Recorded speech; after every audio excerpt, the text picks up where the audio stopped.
Continuamos com o nosso estudo em grupo das obras de André Luiz, que nos fala sobre a vida no mundo espiritual. Como são os mecanismos, os fatos, os socorros e tudo mais. Estamos lendo No Mundo Maior e hoje vamos ver o capítulo 9, Mediunidade. Sobremodo interessado no expressivo caso de Marcelo, apresentei a Calderaro no dia seguinte certas questões que fortemente me preocupavam. Os reflexos condicionados não se aplicariam igualmente a diversos fenômenos medianímicos? Não elucidavam as mistificações inconscientes que, muita vez, perturbam os círculos dos experimentadores encarnados? Alguns estudiosos do espiritismo, devotados e honestos, reconhecendo os escolhos do campo do mediunismo, criaram a hipótese do fantasma anímico do próprio medianeiro, o qual agiria em lugar das entidades desencarnadas. Seria essa teoria adequada ao caso vertente? Sob a evocação de certas imagens, o pensamento do médium não tornaria sujeito a determinadas associações, interferindo automaticamente no intercâmbio entre os homens da Terra e os habitantes do além? Tais intervenções, em muitos casos, poderiam provocar desequilíbrios intensos, ponderando observações ouvidas nos últimos tempos em vários centros de cultura espiritualista com referência ao assunto. Inquiria de mim mesmo se o problema oferecia relações com os mesmos princípios de Pavlov. O instrutor ouviu-me paciente até o fim das minhas considerações e respondeu benévolo. A consulta exige meditação mais acurada. A tese animista é respeitável, partiu de investigadores conscienciosos e sinceros e nasceu para coibir prováveis abusos da imaginação. Entretanto, vem sendo usada cruelmente pela maioria dos nossos colaboradores encarnados, que fazem dela um órgão inquisitorial, quando deveriam aproveitá-la como elemento educativo na ação fraterna. Olhe que ensinamento. Olhe lá, vamos prestar atenção. Milhares de companheiros fogem ao trabalho, amedrontados, recuam ante o percalço da iniciação mediúnica, porque o animismo se converteu em Cérbero, não é? Então as pessoas se sentem coagidas quando não deveriam. Afirmações sérias e edificantes, tornadas em opressivo sistema, impedem a passagem dos candidatos ao serviço pela gradação natural do aprendizado e da aplicação. Reclama-se deles precisão absoluta, olvidando-se lições elementares da natureza. Recolhidos ao castelo teórico, inúmeros amigos nossos, em se reunindo para elevado serviço de intercâmbio com a nossa esfera, não aceitam comumente os servidores que hão de crescer e de aperfeiçoar-se com o tempo e com o esforço. Exigem meros aparelhos de comunicação, como se a luz espiritual se transmitisse da mesma forma, da mesma sorte, que a luz elétrica, que liga um botão, um médium fala. Não é assim. Nenhuma árvore nasce produzindo, e qualquer faculdade nobre requer burilamento. A mediunidade tem, pois, sua evolução, seu campo, sua rota. Não é possível laurear o estudante no curso superior sem que ele tenha tido suficiente aplicação nos cursos preparatórios, através de alguns anos de luta, de esforço, de disciplina. Daí, André, nossa legítima preocupação em face da tese animista, que pretende enfeixar toda a responsabilidade do trabalho espiritual numa cabeça única, isto é, a do instrumento mediúnico. precisamos de apelos mais altos, que animem os cooperadores incipientes, proporcionando-lhes mais vastos recursos de conhecimento na estrada por eles mesmos perlustrada, a fim de que a espiritualidade santificante penetre os fenômenos e estudos atinentes ao espírito. Fez pequeno intervalo, que não ousei interromper, fascinado pela elevação dos conceitos ouvidos, e ele continuou. Vamos à tua sugestão. Os reflexos condicionados enquadram-se efetivamente no assunto. No entanto, cumpre-nos investigar domínio de mais graves apreciações. Os animais de Pavlov demonstravam capacidade mnemônica, memorizavam os fatos por associações mentais espontâneas. Isso quer dizer que mobilizavam matéria sutil, independente do corpo denso, que jogavam com forças mentais em seu aparelhamento de impulsos primitivos.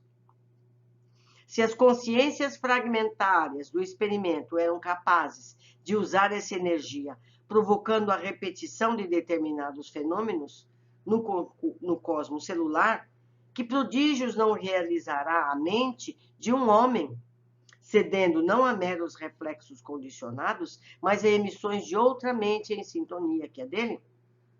Dentro de tais princípios, é imperioso que o intermediário cresça em valor próprio. Ocorrências extraordinárias e desconhecidas ocupam a vida em todos os recantos, mas a elevação condicionada, fervorosa, procura.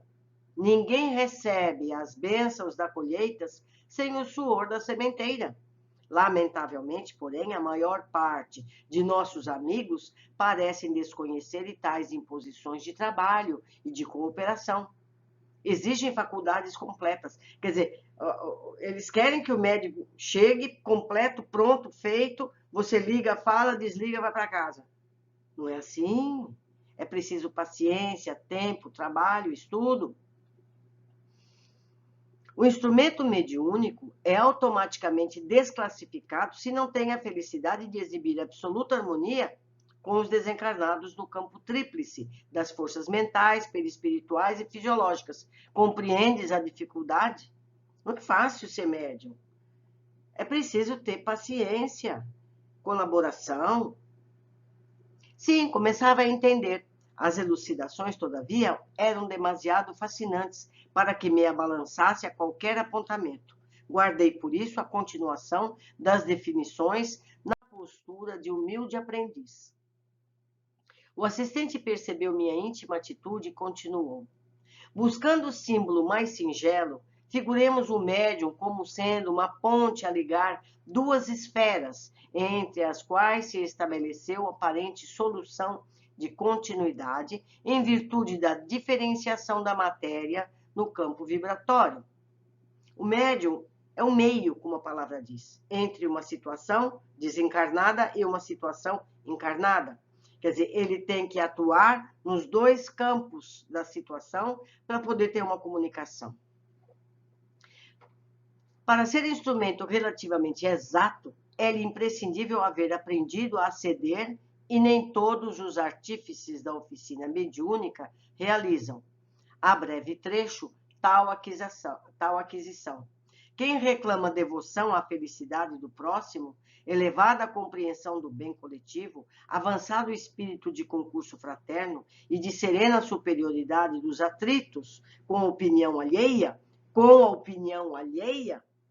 para conseguir edificação dessa natureza, faz-se mister o refúgio frequente, a moradia dos princípios superiores.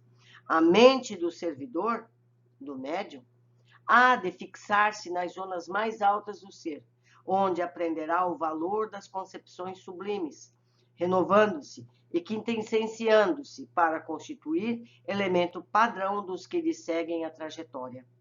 O homem, para auxiliar o presente, é obrigado a viver no futuro da raça. A vanguarda impõe-lhe a soledade e a incompreensão, por vezes dolorosas. Todavia, essa condição representa artigo da lei, que nos estatui adquirir para podermos dar. Ninguém pode ensinar caminhos que não haja percorrido. Dá-se daí que, se tratando de mediunidade edificante, a necessidade de fixação das energias instrumentais no santuário mais alto da personalidade, fenômenos, não lhes importa a natureza, é forçoso reconhecer que assediam a criatura em toda parte. A ciência legítima é a conquista gradual das forças e operações da natureza que se mantinham ocultas à nossa acanhada apreensão. E como somos filhos de Deus revelador, infinito em grandeza, é de esperar tenhamos sempre à frente ilimitados campos de observação, cujas portas se abrirão ao nosso desejo de conhecimento, a maneira que agradeçam nossos títulos meritórios. Por isso, André, consideramos que a mediunidade mais estável e mais bela começa entre os homens no império da intuição pura, que todos nós somos capazes. Moisés desempenhou sua tarefa, compelido pelas expressões fenomênicas que o cercavam. Moisés era um médium de efeito físico. Recebe sob incoercível comoção os sublimes princípios do Decálogo. Recebe os 10 mandamentos, de uma forma também material. Foi gravado em pedra, sentindo-se defrontar com figuras e vozes materializadas no plano espiritual. Entretanto, ao mesmo tempo que transmite o não matarás, não parece muito inclinado ao inquebrantável respeito pela vida alheia. Não é verdade? Sua doutrina venerável, embora, baseia-se no exclusivismo e no temor. Todo o Velho Testamento é de punição, guerra, exércitos, não é? Com Jesus, o aspecto da mediunidade é diferente. Mantém-se o mestre em permanente contato com o Pai, através da própria consciência, do próprio coração. Transmite aos homens a revelação divina, vivendo-a em si mesmo. Ele praticava tudo aquilo que ele dizia. Não reclama justiça, nem pede compreensão imediata. Ama as criaturas e serve-as, mantendo-se unido a Deus. Em razão disso, a Boa Nova é mensagem de confiança e de amor universal. Vemos, pois, 2 tipos de medianeiros do próprio céu, eminentemente diversos, mostrando qual o padrão desejável. No mediunismo comum, portanto, o colaborador servirá com a matéria mental que lhe é própria, sofrendo-lhe as imprecisões naturais diante da investigação terrestre.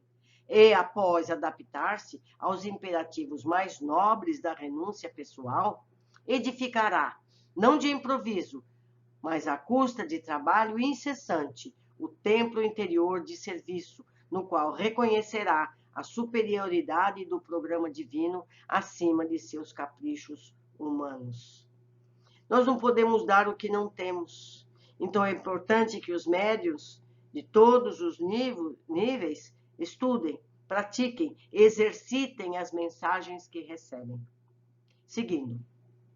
Atingida essa realização, estará preparado para sintonizar-se com um maior número de desencarnados e encarnados, oferecendo-lhe como a ponte benfeitora oportunidade de se encontrarem uns com os outros na posição evolutiva em que permaneçam, através de entendimentos construtivos. Devo dizer-lhe que não cogitamos aqui de faculdades acidentais, que aparecem e desaparecem entre candidatos ao serviço, sem um espírito de ordem e de disciplina, verdadeiros balões de ensaio para os voos do porvir. Referimos-nos à mediunidade aceita pelo cooperador, por si mesmo, imobilizável em qualquer situação, para o bem geral. Comentando atividades e tarefas, devemos salientar os padrões que lhe digam respeito, e este é o característico da instrumentalidade espiritual nas esferas superiores. Logicamente, é impossível alcançá-lo de vez. Toda obra impõe começo. Como revelasse nos olhos a indomável comoção que se apossara de mim ante os conceitos ouvidos, o assistente modificou a inflexão de voz e tranquilizou-me. Reportando-nos ainda ao Cristo, importa-nos reconhecer que o Mestre viveu insulado no monte divino da consciência, abrindo caminho aos vales humanos.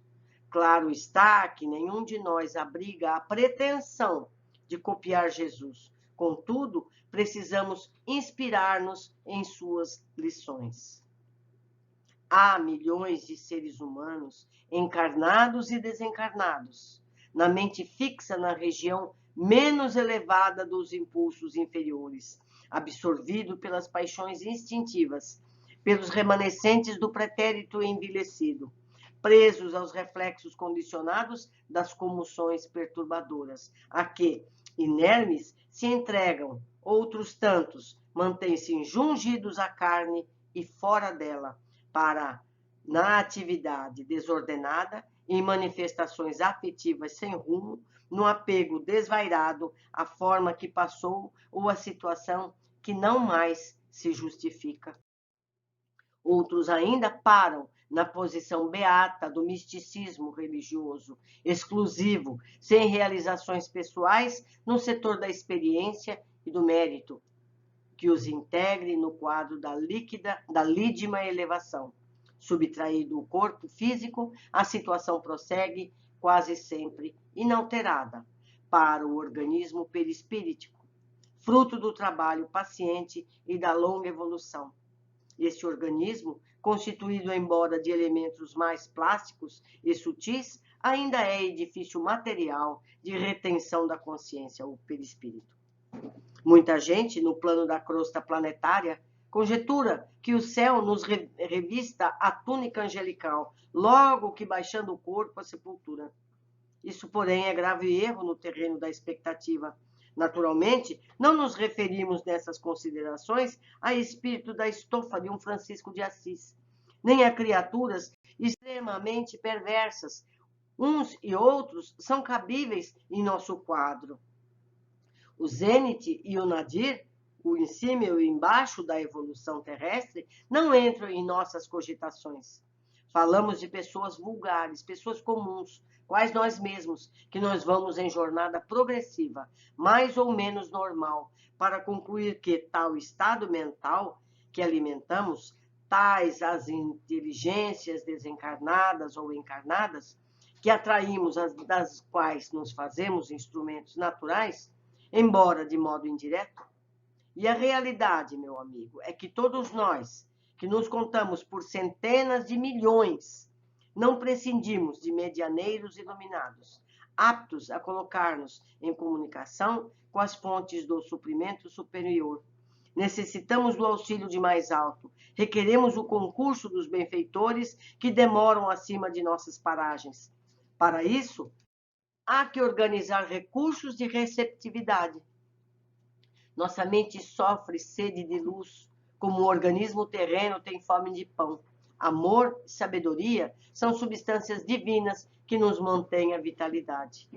O instrutor fez breve interrupção e acrescentou: compreendes agora a importância da mediunidade, isto é, da elevação de nossas qualidades receptivas para alcançarem a necessária sintonia com os mananciais de vida superior? Sim, respondi, entendera-lhe as observações, ponderando-lhes a magnitude. Não é serviço que possamos organizar da periferia para o centro, prosseguiu Calderaro, e sim do interior para o exterior.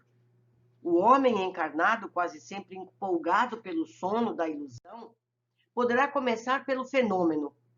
A maneira, porém, que desperte as energias mais profundas da consciência sentirá a necessidade do reajustamento e regressará à causa de modo a aperfeiçoar os efeitos. Obra de construção, de tempo e de paciência. Chegados a essa altura da conversação, o orientador convidou-me ao serviço de assistência à dedicada senhora, médium em processo de formação, que lhe vinha recebendo socorro para prosseguir na tarefa, com a fortaleza e serenidade indispensáveis. Propiciando-me o feliz ensejo, meu gentil interlocutor concluiu: o caso é oportuno. Observarás comigo os obstáculos criados pela tese animista. Marcava o relógio precisamente 20 horas, quando penetramos confortável recinto. Várias entidades de nosso plano ali se moviam, ao lado de 11 companheiros reunidos em sessão íntima, consagrada ao serviço de oração e do desenvolvimento psíquico. Logo à entrada, recebeu-nos atencioso colega, a quem fui apresentado com sincera satisfação. Recebi dele, de início, informações condensadas, que anotei contente. Fora igualmente médico, deixara a experiência física antes de concretizar velhos planos de assistência fraternal aos seus inumeráveis doentes pobres. Guardava o júbilo de uma consciência tranquila, zelar ao bem em geral, quando lhe fora possível. Contudo, entrevendo a probabilidade de algo fazer além a túmulo, recebera permissão para cooperar naquele reduzido grupo de amigos, com o objetivo de efetuar certo plano de socorro aos enfermos desamparados. O intercâmbio com os desencarnados não poderia transformar os homens em anjos de um dia para o outro, mas poderia ajudá-los a ser criaturas melhores. Impossível seria instalar o paraíso na crosta do mundo em algumas semanas. Entretanto, era lícito cooperar no aprimoramento da sociedade terrestre, incentivando-se a prática do bem, a devoção à fraternidade. Para esse fim, ali permanecia, interessado em contribuir na proteção aos doentes menos aquinhoados. Acompanhando-lhe os argumentos com admiração, mantive-me silencioso, mas Calderaro indagou Cortês após inteirar-se das ocorrências. E como vai o desenvolvimento de seus elevados propósitos? Dificilmente, informou o interpelado, os recursos de comunicação ao meu alcance ainda não são o molde a inspirar confiança à maioria dos companheiros encarnados. A bem dizer, não me interessa comparecer aqui de nome aureolado por terminologia clássica e nem me abalançaria a oferecer teses novas concorrendo com o mundo médico. Guia-me agora tão somente o sadio desejo de praticar o bem. Entretanto, ainda não lhe ouviram os apelos por intermédio de Eulália? Perguntou o meu instrutor. Não, por enquanto não. Sempre a mesma suspeita de animismo, de mistificação inconsciente. E a palestra meio, quando o diretor espiritual da casa convidou o colega a experimentar. Chegara o minuto aprazado. Poderia acercar-se da médium. Aproximamo-nos do grupo de amigos, imerso em profunda concentração. Enquanto o novo conhecido se abeirava de uma senhora de porte distinto, certamente ensaiando a transmissão da mensagem que desejava passar à esfera carnal, Calderaro observou-me. Repara o conjunto, já fiz meus apontamentos. Com exceção de 3 pessoas, os demais, em número de 8, guardam atitude favorável. Todos esses se encontram na posição de médiuns, pela passividade que demonstram. Analisa a irmã Eulália. A reconhecerás com o estado receptivo mais adiantado. Lhe pertence, dos 8 cooperadores prováveis, é a mais se aproxima do tipo necessário.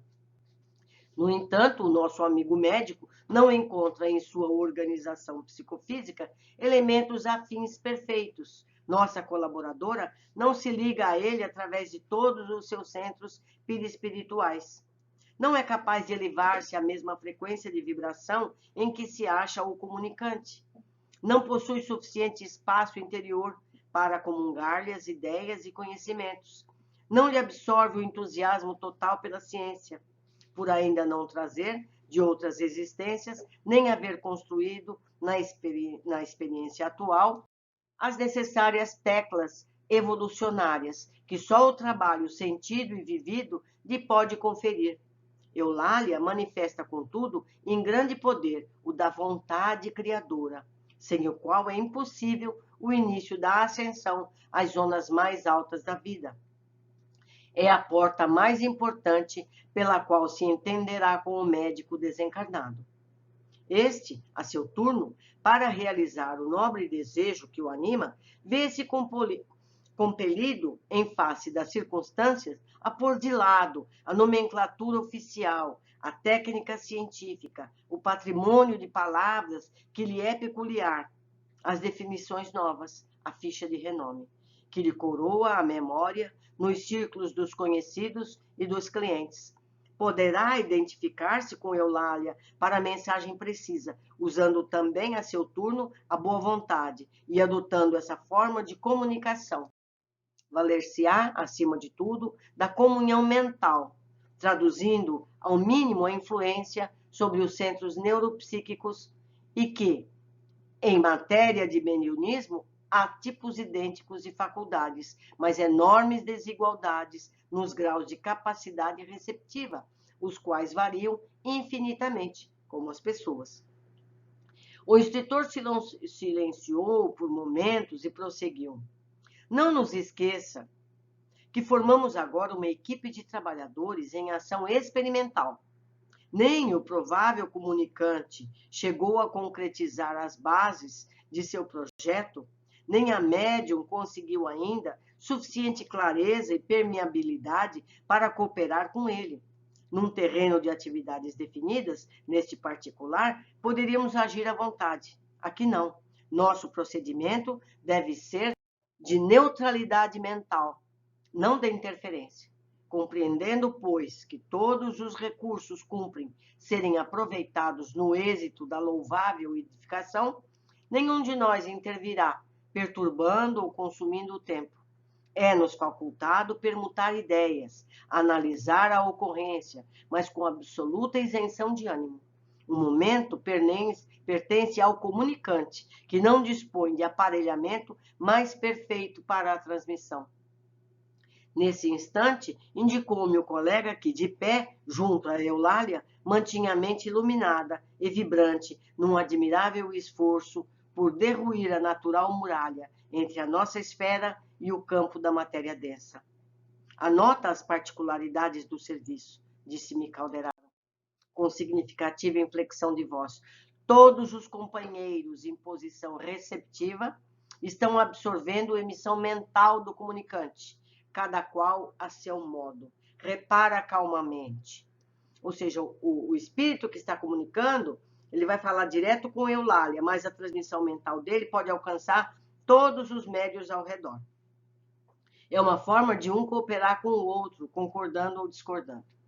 Seguindo, circulei a mesa e vi que os raios de força positiva do mensageiro, espírito, efetivamente incidiam em 8 pessoas. Reconheci que o tema central do desejo formulado por nosso amigo, no tocante ao projeto de assistência aos enfermos, alcançava o cérebro dos que se conservavam em atitude passiva. Na tela animada de concentração de energias mentais, cada irmão recebia um influxo sugestivo que, de logo, lhes provocava a livre associação dos psicanalistas. Fixei as particularidades com atenção. Ao receberem a emissão de forças do trabalhador do bem, um cavalheiro recordou comovente paisagem de hospital. Outro rememorou o exemplo de uma enfermeira bondosa, com que ele tratava relações. Outro abrigou pensamentos de simpatia para com os doentes desamparados. 2 senhoras se lembraram da caridosa missão de Vicente de Paulo. A uma velhinha acudiu a ideia de visitar algumas pessoas acamadas que lhes eram queridas. Um jovem reportou-se em silêncio a notáveis páginas que lera sobre a piedade fraternal para com todos os semelhantes, afastados do equilíbrio físico. Examinei também as 3 pessoas que se mantinham impermeáveis ao serviço benemérito daquela hora. 2 delas contristavam-se por haver perdido uma sessão cinematográfica. E a outra, uma senhora de idade provecta, uma pessoa com bastante idade, retinha a mente na lembrança das ocupações domésticas que supunha imperiosas e inadiáveis mesmo ali, num círculo de oração, onde devera beneficiar-se com a paz. Somente Eulália recebia o apelo do comunicante com mais nitidez. Sentia-se ao seu lado, envolvia-se em seus pensamentos, possuía-se não só de receptividade, mas também de boa disposição para servi-lo. Decorridos alguns minutos de expectativa e de preparo silencioso, a mão da médium, orientada pelo médico e movida em cooperação com os estímulos psicofísicos da intermediária, começou a escrever em caracteres irregulares, denunciando o natural conflito de dois cosmos psíquicos diferentes, mas empenhados num só objetivo, a produção de uma obra elevada. Acompanhei a cena com interesse, mais alguns momentos, e fazia-se a leitura do pequeno texto obtido. O comunicado era vazado em forma singela, como um apelo fraternal. Meus irmãos, escrevera o emissário, que Deus nos abençoe. Identificados na construção do bem, trabalharemos na assistência aos enfermos, necessitados de nosso concurso entre os longos sofrimentos da provação terrestre. O serviço pertence à boa vontade, unida à fé viva. E a sementeira reclama trabalhadores abnegados que ignorem cansaço, tristeza e desânimo. Sigamos para a frente. Cada pequenina demonstração de esforço próprio nas realizações da caridade receberá do Senhor a divina bênção. Aprendamos, pois, a socorrer nossos amigos doentes através da espessa noite da dor. Sofrem e choram, muita vez, em pleno abandono. Não vos magoará a contemplação de tal quadro? Lembremo-nos daquele divino médico que passou no mundo fazendo o bem.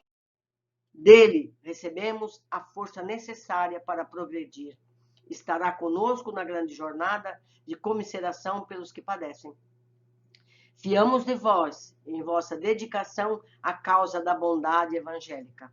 A estrada será talvez difícil e fragosa, entretanto o Senhor permanecerá conosco. Prossigamos, estimorados, a que Ele nos abençoe agora e sempre. O comunicante assinou o nome e daí a alguns minutos encerrava-se os serviços espirituais da noite. O presidente da sessão, seguido pelos demais companheiros, iniciou o estudo e debate da mensagem. Concordou-se em que era edificante na essência, mas não apresentava índices concludentes da identificação individual. Queria uma assinatura. Não procedia, possivelmente, de conhecido profissional que a subscrevera. Faltava-lhe os característicos especiais, pois um médico usaria nomenclatura adequada e se afastaria da craveira comum. E a tese animista pareceu como tábua de salvação para todos. Que triste, né, meus amigos? Transferiu-se a conversação para complicadas referências ao mundo europeu. Falou-se extensamente de Richer e do metapsiquismo internacional. Pierre Janet, Charcot, de Rochat e Aksov. Era cada passo trazidos à baila. O comunicante, em nosso plano de ação, dirigiu-se desapontado ao meu orientador e comentou: ora essa, jamais desejei despertar semelhante polêmica doméstica. Pretendemos algo diferente. Bastar-nos-ia um pouco de amor pelos enfermos, nada mais. Calderaro sorriu sem dizer palavra e, evidenciando preocupação em objetivo mais importante, acercou-se de Eulália entristecida. A médium ouvia as definições preciosas com irrefreável amargura. Turvava-se a mente agora empanada por diversos véus de dúvida. A argumentação em curso nublava-lhe o entendimento.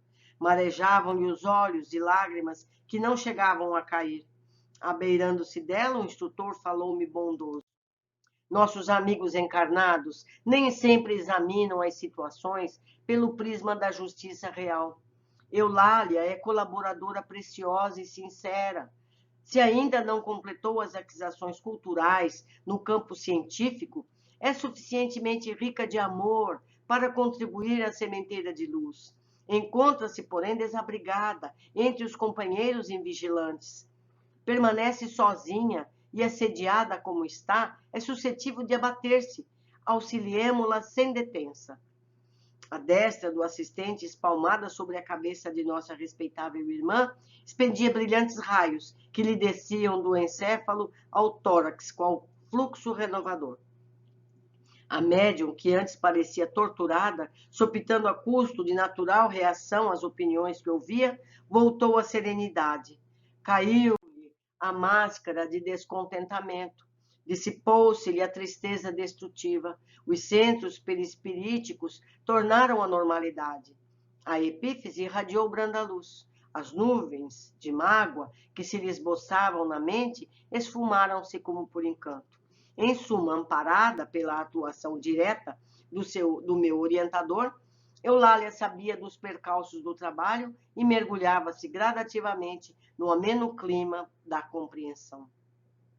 Restabelecendo-lhe a tranquilidade, um instrutor em seguida conservou as mãos apoiadas nos lobos frontais, agindo-lhe sobre as fibras inibidoras. Observei então nova mudança. A mente da médium, como que introvertida, desinteressando-se da conversação em torno, ficando mais atenta ao nosso campo de ação. O contato benéfico do assistente cortava-lhe de modo imperceptível para ela o interesse pelas referências sem proveito, convocando-a a mais íntimo intercâmbio conosco.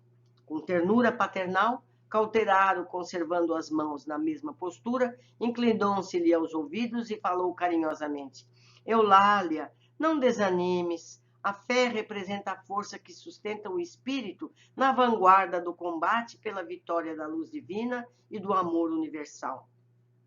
Nossos amigos não te acusam, nem te ferem. Tão somente dormem na ilusão e sonham, apartados da verdade.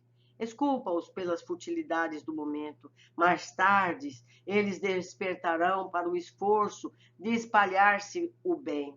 Investigam com os olhos a superfície das coisas, mas seus ouvidos ainda não escutaram o sublime apelo à redenção. Sigamos para a frente, estaremos contigo na tarefa diária. É necessário amar e perdoar sempre, esquecendo o dia escuro, a fim de alcançar os milênios luminosos. Não desfaleças, o Eterno Pai te abençoará. Reparei que Eulália não registrava aquelas palavras com os tímpanos de carne. Encheram-se os lóbulos frontais de intensa luz. As frases comovedoras do instrutor represavam-se-lhe no cérebro e no coração, quais pensamentos sublimes que lhe caíam do céu, saturados de calor reconfortante e bendito. Sim, respondia do fundo da alma, a devotada colaboradora, embora os lábios se lhe cerrassem no incompreendido silêncio, trabalharia até o fim. Consciente de que o serviço da verdade pertence ao Senhor e não aos homens, olvidaria todos os golpes, receberia as objeções dos outros, transformando-as em auxílios, converteria as opiniões desanimadoras em motivo de energia nova. Dar-se-ia pressa em reconhecer os próprios defeitos, sempre que fossem indigitados pela franqueza de alguém, rendendo-se graça pela oportunidade de corrigi-los, quanto possível. Caminharia para a frente, ser-lhe-ia a mediunidade um campo de trabalho, onde aperfeiçoaria os sentimentos que nutria, sem cogitar dos utensílios para servi-la, que lhe importavam, com efeito, as dificuldades psicográficas, se lhe expulsara um coração disposto a amar? Sim, ouviria sugestões do bem, antes de tudo. Seria fiel a Deus e a si mesma. Se os companheiros humanos não a pudessem entender, não lhe restava o conforto de ser compreendida pelos amigos da vida espiritual? Ao termo da experiência terrestre, haveria suficiente luz para todos. Cumpria-lhe crer, trabalhar, amar e esperar no Divino Senhor.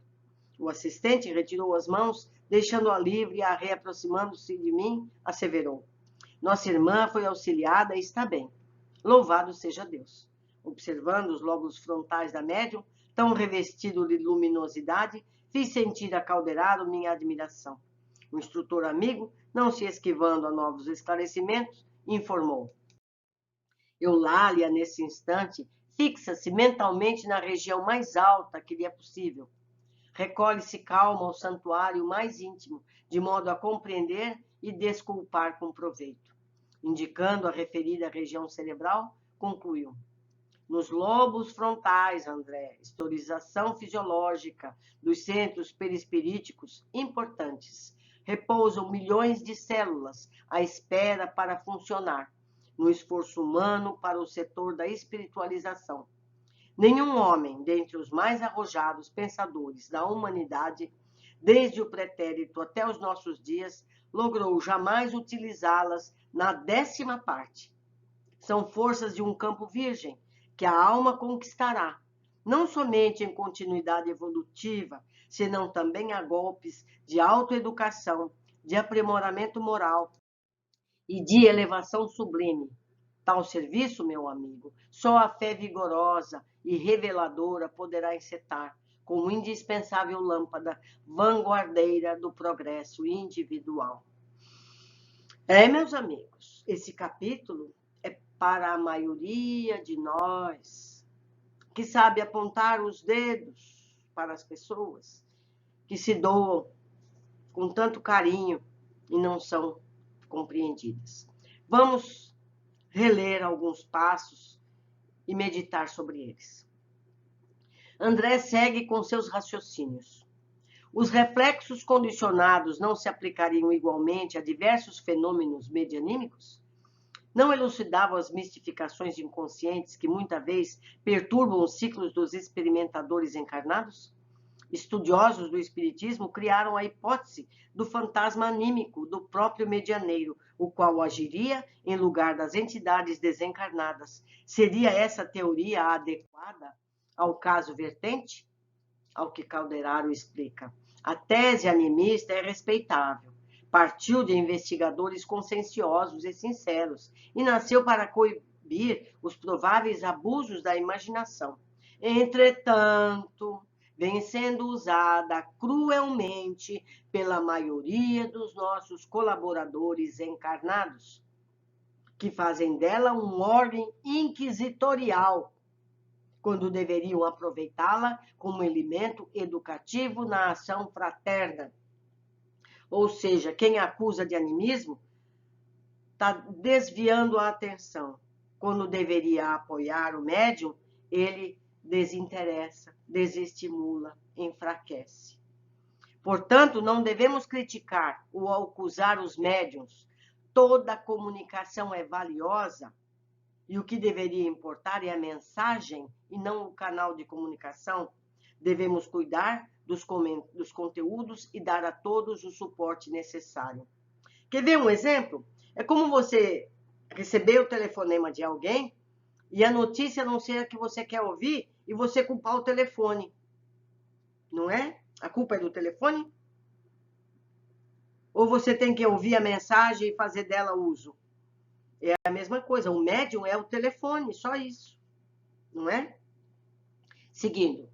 Companheiros fogem ao trabalho, amedrontados, recuam ante os percalços da iniciação mediúnica, porque o animismo se converteu em Cérbero, em perseguidor. Exigem meros aparelhos de comunicação, como se a luz espiritual se transmitisse da mesma sorte que a luz elétrica. Não é? Devemos ser mais fraternos, estimular as comunicações. Por que não uma escola de médiuns? Vamos treinar aqui com coisas simples. Chico Xavier escreveu dezenas e dezenas e dezenas de páginas e depois queimou-as todas, porque eram exercícios. Então, nos centros deveria ter cursos, as pessoas terem espaço protegido pela espiritualidade para que eles treinassem. Não é verdade? Isso existe? Conheço muito poucos. Seguindo, devemos ser mais fraternos, estimular as comunicações. Todos somos aprendizes, não há quem tudo saiba. Até mesmo os orientadores, já no plano espiritual, se afirmam ainda aprendizes. Somente o tempo e o exercício capacitará os trabalhadores. Não é verdade? No entanto, apontar o dedo, todos são capazes. 3. E Calderaro simplifica mais adiante. Ninguém pode ensinar caminhos que não haja percorrido. Quer dizer, para apontar o dedo para um médium, seria preciso outro médium, não é? Nasce daí, em se tratando da mediunidade edificante, a necessidade de fixação das energias instrumentais no santuário mais alto da personalidade. Não é? A gente deve lembrar assim, quando você aponta o dedo para alguém, olha aqui, ó, tem 3 dedos apontando para nós, não é? Então vamos cuidar mais. 4.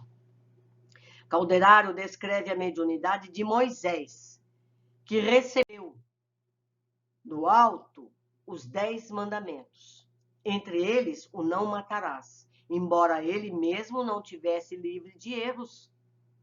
Lembramos a fúria que se abateu nele quando viu os adoradores do bezerro de ouro.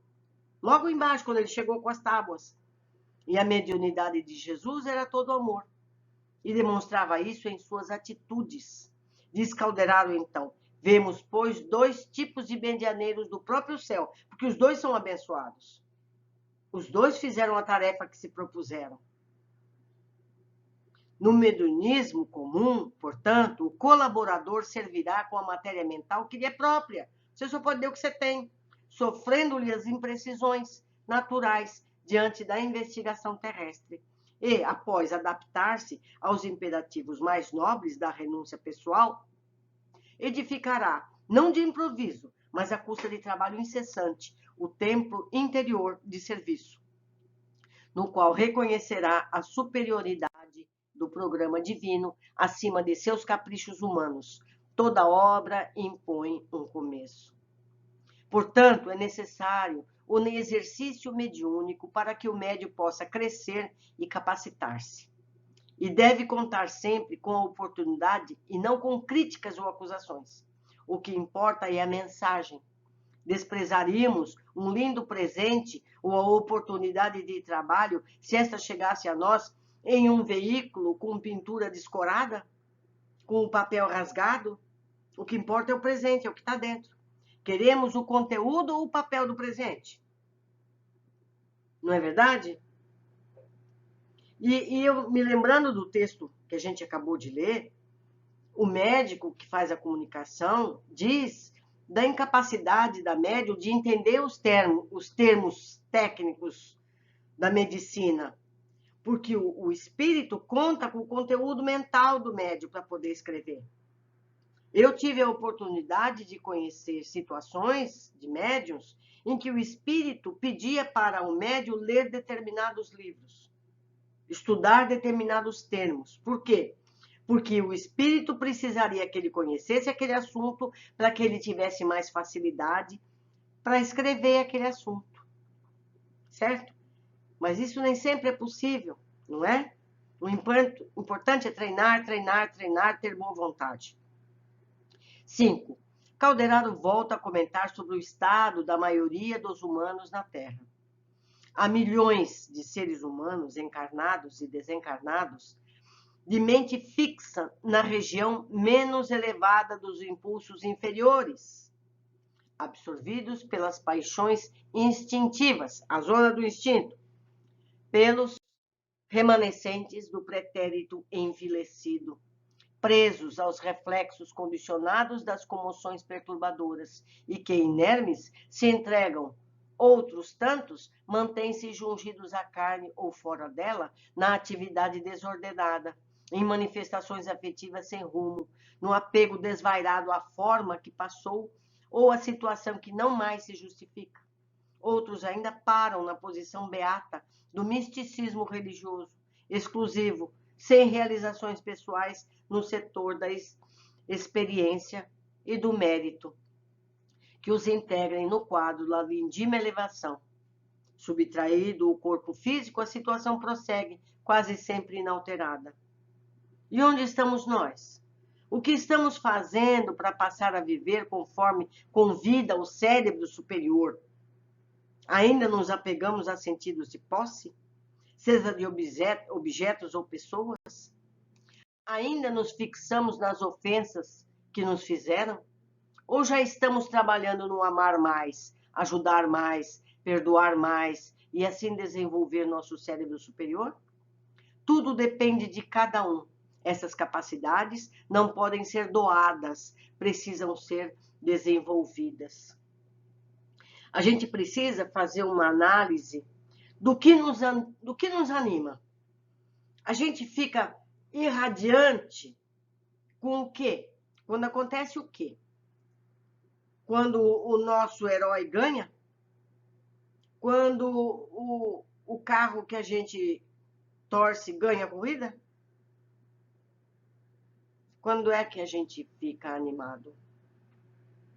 Isso vai nos dar uma ideia de onde nós estamos pondo nossa energia cerebral. O que nos encanta? São as paixões primitivas? As vidas? O comer, dormir, comer, dormir, comer, dormir? Ou é o estudo superior? O que nos move? Então, são os indícios que podem nos ajudar a saber onde nós estamos e para onde nós devemos ir. Não é? Calderaro explica que todos precisamos de ajuda, estando encarnados ou desencarnados. A grande maioria ainda precisa de suporte espiritual para a jornada. Os já elevados têm passe livre para as alturas, e os extremamente ignorantes já seguem para seus campos de dramas semeados. Quanto aos que estão no intervalo dos extremos, carecem de ligação com o alto. Compreendes agora a importância da mediunidade? Isto é, da elevação de nossas qualidades receptivas para alcançarem a necessária sintonia com os mananciais de vida superior?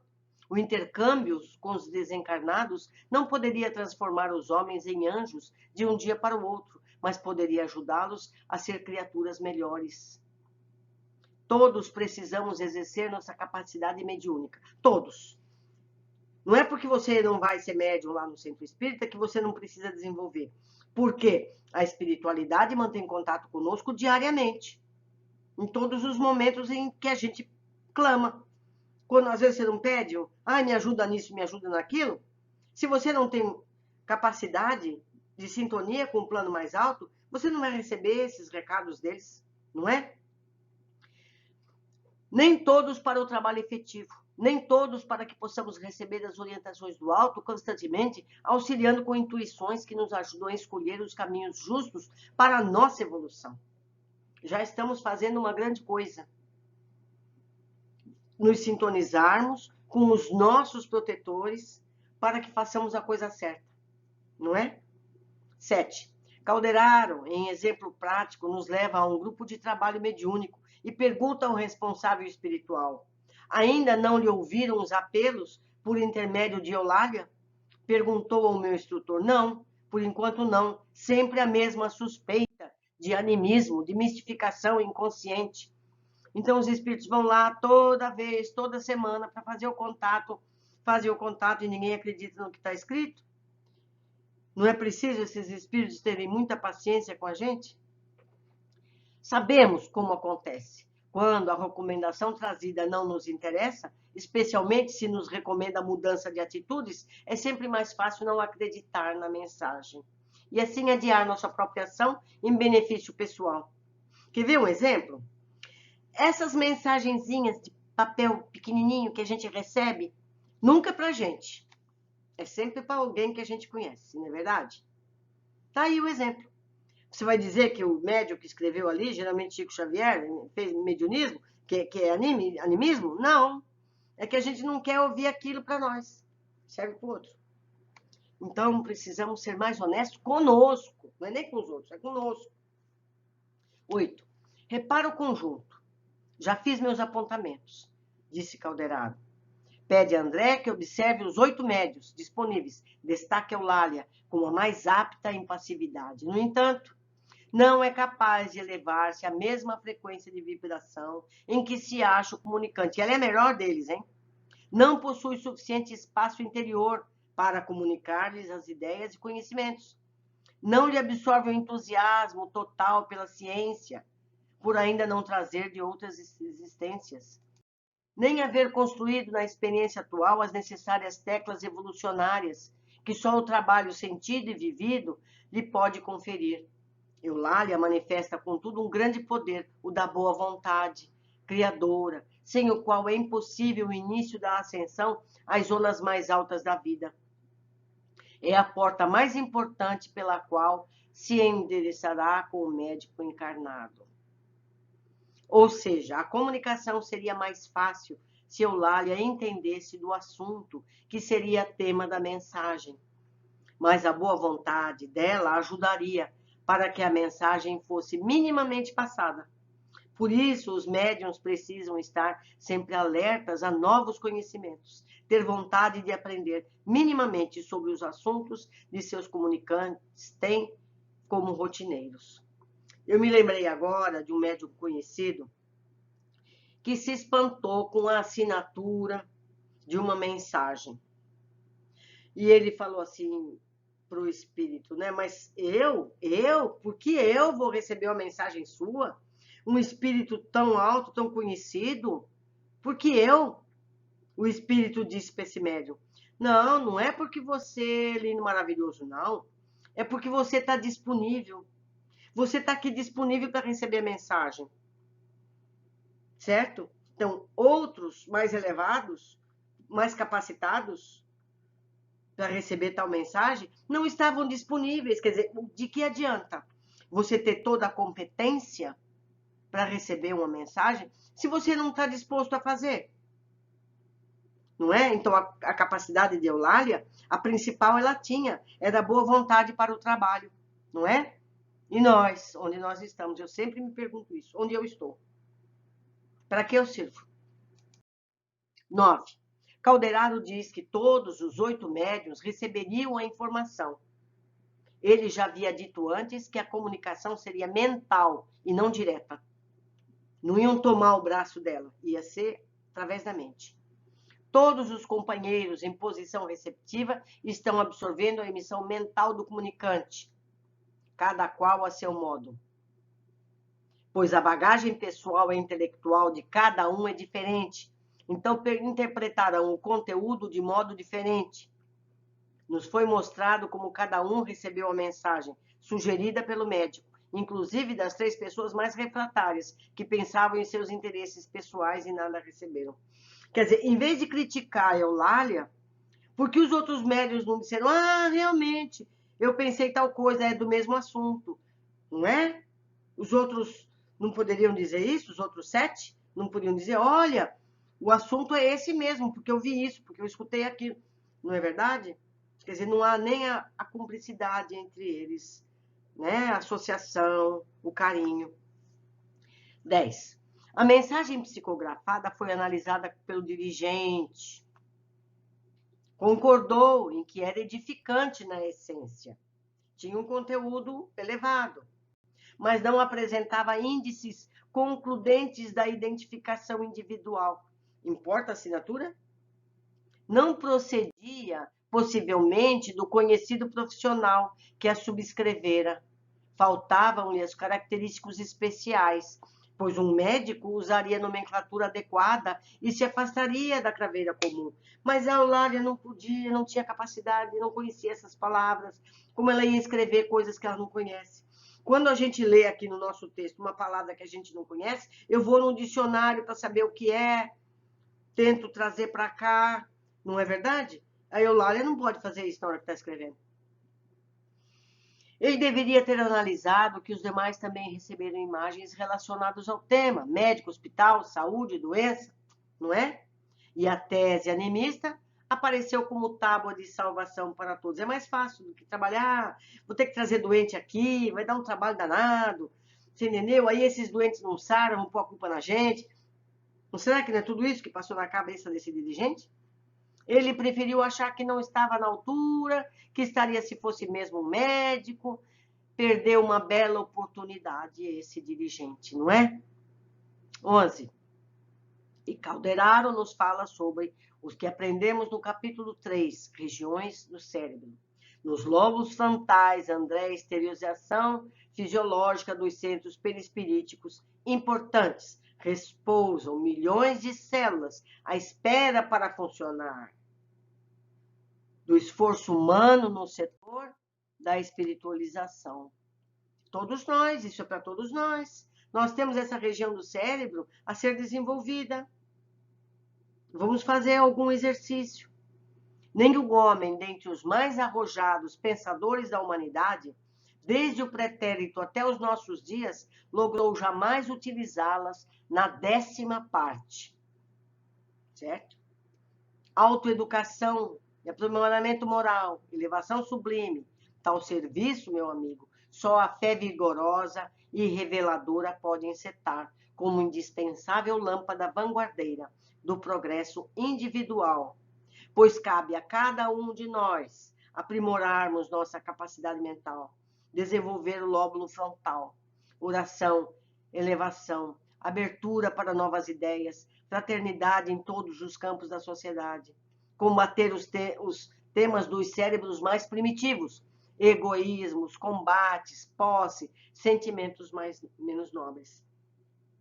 Mesmo no grupo espírita, quando vem um autor com temas novos, ele é combatido ao extremo.